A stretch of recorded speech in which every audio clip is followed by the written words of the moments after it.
आप देख रहे हैं संजय रामफल ट्रैवल ब्लॉग।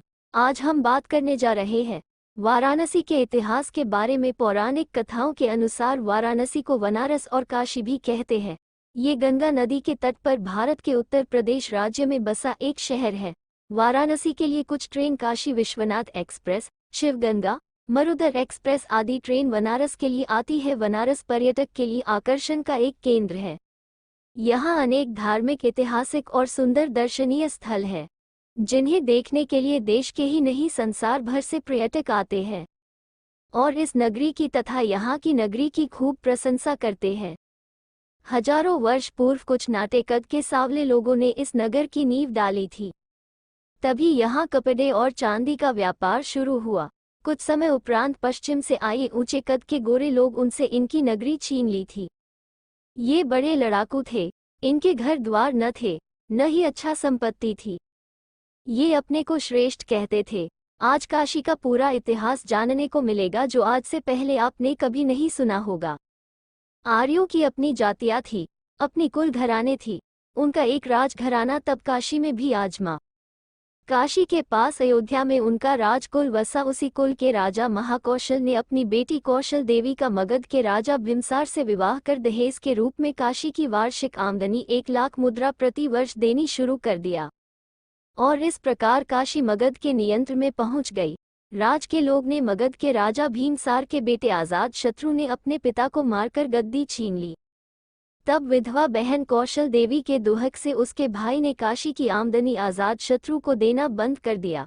इसका परिणाम मगध और कौशल के बीच युद्ध हुआ। इसमें कभी काशी कौशल के तो कभी कभी कौशल मगध के हाथ लगती थी। अंत में आजाद शत्रु की जीत हुई और काशी उसके बढ़ते हुए साम्राज्य में समा गई। बाद में मगध की राजधानी राजगृह से पाटलिपुत्र चली गई और फिर कभी काशी पर उसका आक्रमण नहीं हो पाया।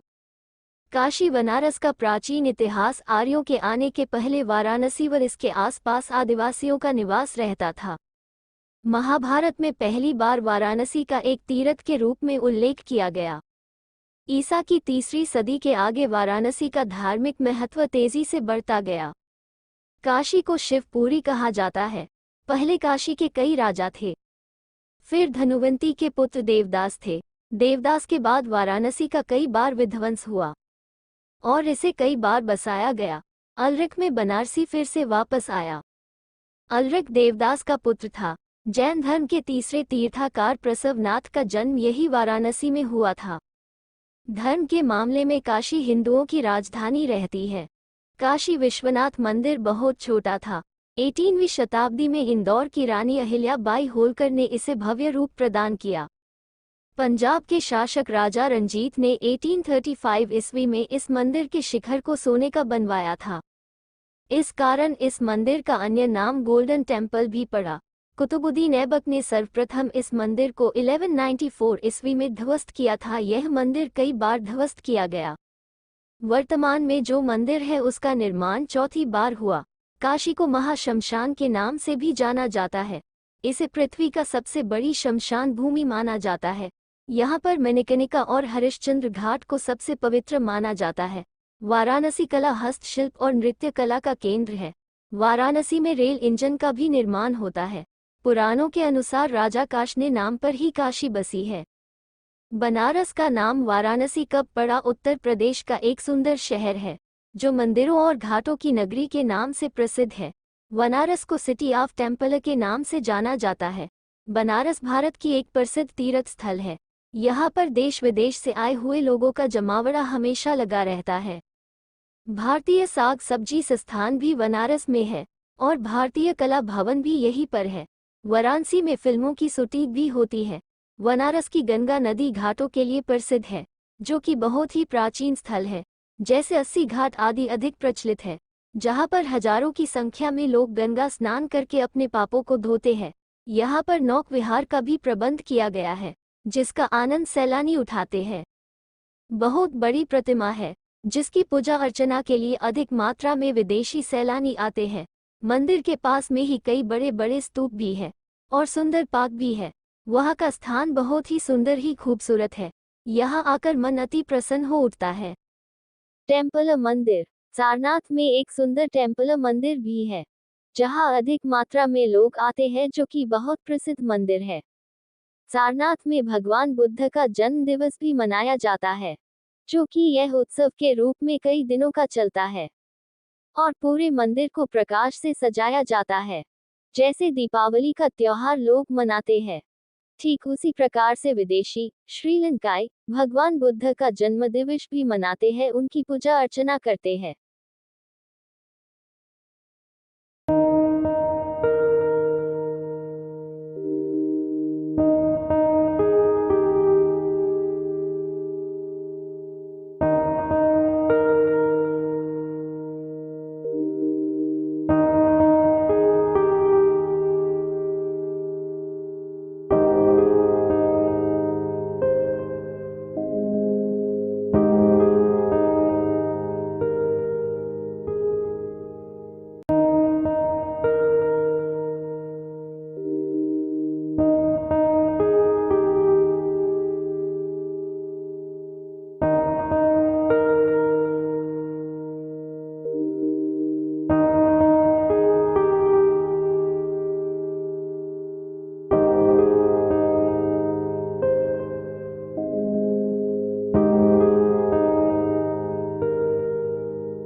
वीडियो देखने के लिए धन्यवाद।